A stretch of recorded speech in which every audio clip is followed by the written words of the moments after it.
Hello friends, welcome back to our channel. দেখতে পাচ্ছ এই চালগুলো ভেজানো আছে। আজ আমি এটা দিয়ে কী বানাবো বলো তো? আজ আমি বানাবো গুড় পিঠে। কারণ এই শীতের সময় এসব পিঠে টিঠে খেতে খুব ভালো লাগে।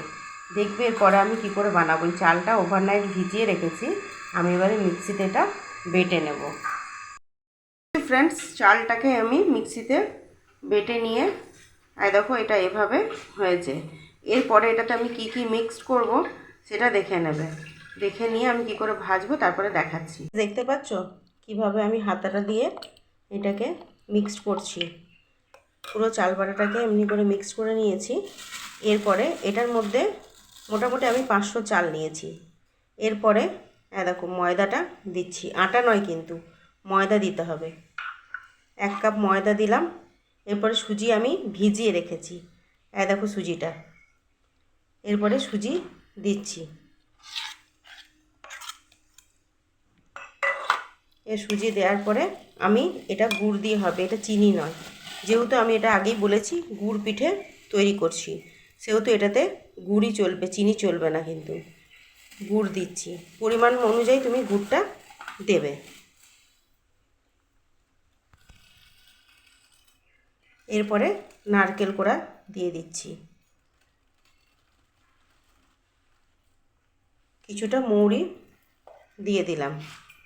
এরপরে একটুখানি নুন দেব, অল্প মতন নুনটা দিয়ে দিলাম।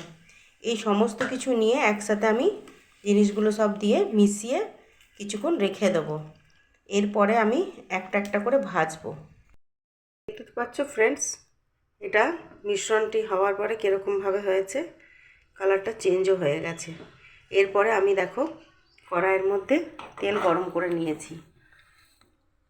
1 হাতা করে এটা দেব। দেখো এটা আস্তে করে আমি ছেড়ে দিলাম।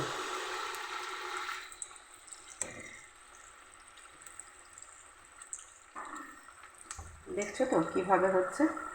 এরপরে এটাতে যে দিয়েছি না, নিজে নিজেই দেখবে ফুলে উপরে উঠে গেছে তেলের। দেখতে পাচ্ছ কীভাবে ফুলে উঠেছে।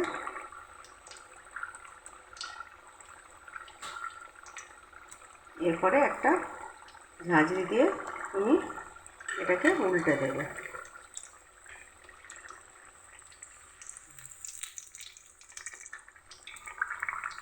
এরকম করে একটা একটা করে ভেজে তুলে রেখে দিতে হবে, তাহলে তোমার গুড় পিঠে রেডি। দেখতে পাচ্ছ তো কীভাবে ফুলে উঠেছে আর কীভাবে এগুলো হচ্ছে। এরকম আমি একটা একটা করে দেখো সব ভেজে তুলে রেখেছি। দেখো কত সফট হচ্ছে, খেতেও খুব সুন্দর।